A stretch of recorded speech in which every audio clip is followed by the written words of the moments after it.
ঘরোয়া ফুটবলের নতুন মৌসুমে দলবদলে খেলোয়াড় নিবন্ধনে পরিবর্তন এনেছে বাফুফে পেশাদার লীগ কমিটি। প্রত্যেক দলে অনূর্ধ্ব ১৬ ও ১৮ দলের খেলোয়াড়দের পাশাপাশি বিদেশি ফুটবলার নিবন্ধন করা যাবে ৬ জন। এছাড়া ডিসেম্বরে বঙ্গবন্ধু স্টেডিয়ামের কাজ শেষ হওয়ার কথা থাকলেও আপাতত এই ভেন্যু ছাড়াই মৌসুম শুরু করবে বাফুফে।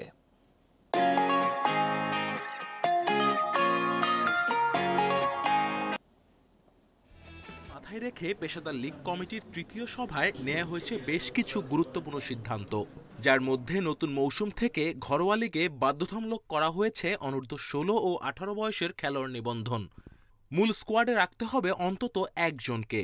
ক্লাবগুলোকে সুযোগ দেয়া হয়েছে বিদেশি খেলোয়াড় বাড়ানোর। যেহেতু এএফসিতে এখন বিদেশি প্লেয়ারের রেজিস্ট্রেশনের আনলিমিটেড করেছে, তো আমরা সেদিকে হাঁটছি না। আমরা ৬ জনই রেজিস্ট্রেশন সীমাবদ্ধ রেখেছি, যার মধ্যে একজনকে অবশ্যই এশিয়ান হতে হবে। ২৩ জনের স্কোয়াড থাকে, চূড়ান্ত স্কোয়াড।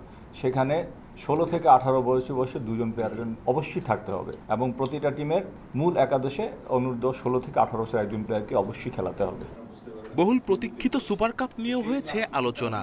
নতুন মৌসুম শেষে সেরা ৪ দল নিয়ে হবে কোটি টাকার সুপার কাপ।